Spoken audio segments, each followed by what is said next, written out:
नमस्कार दोस्तों, मैं DRX संतोष सिंह अपने YouTube चैनल पर आप सभी लोगों का स्वागत करता हूं। दोस्तों, प्रत्येक व्यक्ति के जीवन में धन का विशेष महत्व होता है। सामान्य से लेकर वैभवशाली जीवन जीने तक और अपनी ज़रूरतों को पूरा करने के लिए धन की आवश्यकता होती है। धन के अभाव में आर्थिक तंगी, दरिद्रता व अन्य कई परेशानियां आपके जीवन को घेर लेती हैं।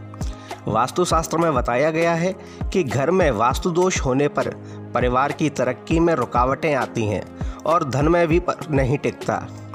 आप वास्तु से जुड़ी छोटी छोटी बातें ध्यान में रखकर जीवन में सुख, समृद्धि व तरक्की प्राप्त कर सकते हैं।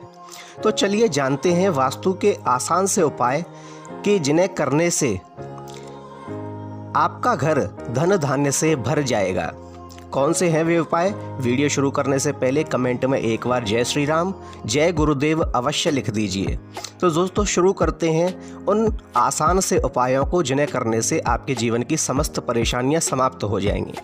नंबर 1, दोस्तों, अगर आपके घर में धन की परेशानी है, आपके पास पैसा नहीं आता है, आपका धन रुका हुआ है, तो वास्तु के अनुसार आप अपने घर के उत्तर पूर्व दिशा में एक तुलसी का पौधा लगा दीजिए और उसकी देखभाल कीजिए।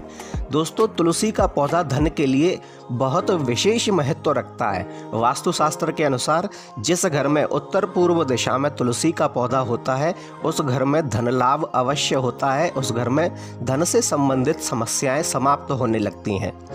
नंबर 2, जो व्यक्ति नौकरी या व्यापार में उन्नति करना चाहते हैं अथवा जिनकी नौकरी या व्यापार में परेशानियां चल रही हैं, व्यापार ठीक से चल नहीं रहा, नौकरी भी खतरे में है, आए दिन लगा रहता है कि जाने कब नौकरी चली जाएगी और व्यक्ति परेशान रहने लगता है, उस व्यक्ति को क्या करना चाहिए?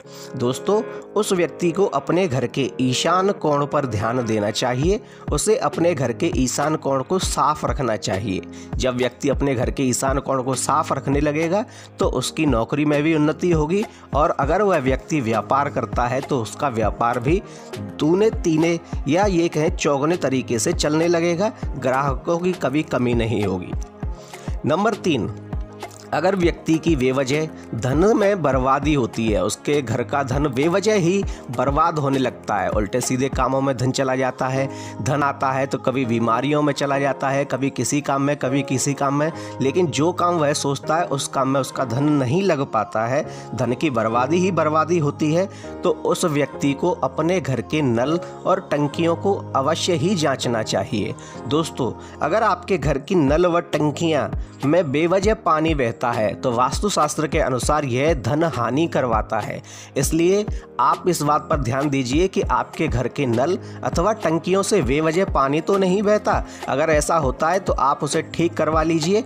आपका धन बर्बाद होना बंद हो जाएगा, आपका धन रुकने लगेगा। नंबर 4, अगर आपको धन हानि होने लगती है, आपको बार बार धन हानि हो रही है, कहीं से भी लाभ नहीं मिल रहा है, लाभ मिलता भी है तो तुरंत ही हानि हो जाती है, आपका धन नष्ट होता जा रहा है, तो आपको क्या करना चाहिए? तो दोस्तों, आप अपने घर के दरवाजे और खिड़कियों पे ध्यान दीजिए, वे गंदे हो सकते हैं। धन का संबंध सीधा सीधा घर के दरवाजे और खिड़कियों से होता है।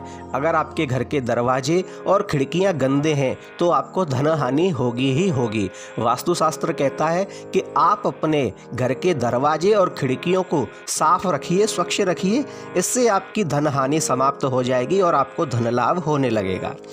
नंबर 5, अगर आप भयंकर धन की परेशानी से जूझ रहे हैं, आपको भयंकर किल्लत है पैसे की, आप बहुत बड़ी आर्थिक तंगी से गुजर रहे हैं, आपके पास पैसा है ही नहीं, कर्जे पे कर्जा होता जा रहा है, पैसा नहीं टिकता, कभी कभी तो कर्जा भी नहीं मिलता, कहीं से पैसा आ ही नहीं रहा है, बड़ी समस्याएं हो रही हैं, भयंकर धन की परेशानी है, तो दोस्तों आप अपने घर की दक्षिण दिशा पर ध्यान दीजिए। दक्षिण दिशा का अर्थ है कि अवश्य ही आपके घर में, आपके घर का जो पूजा घर है वह घर की दक्षिण दिशा पर बना हुआ है, दक्षिण दिशा की दीवार पर बना हुआ है।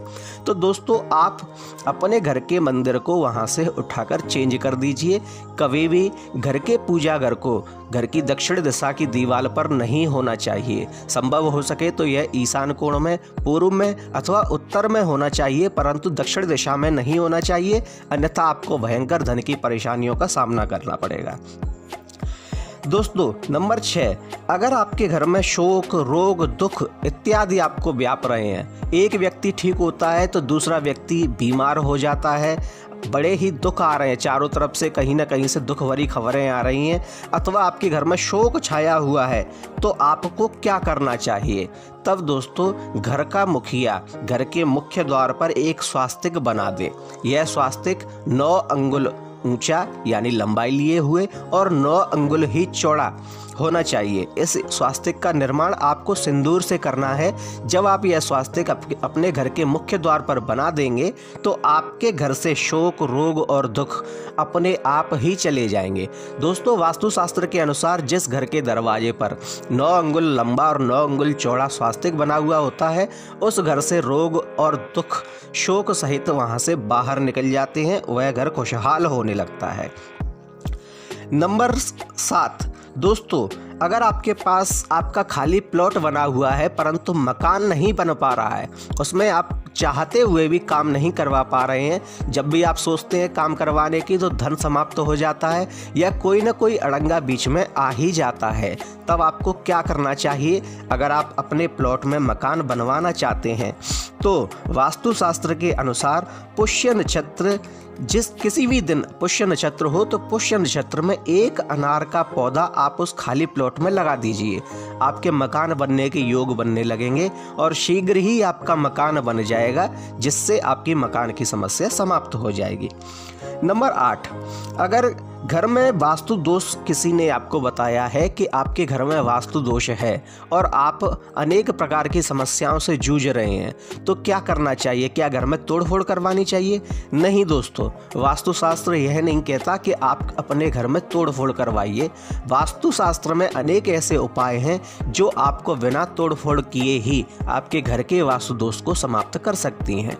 तो आपको क्या करना चाहिए? वास्तुशास्त्र के अनुसार अगर आपका घर दोष पूर्ण है तो आप अपने घर की छत पर एक गोल और बड़ा आईना इस प्रकार से लगाएं कि आपके घर का प्रतिबिंब उसमें दिखाई दे।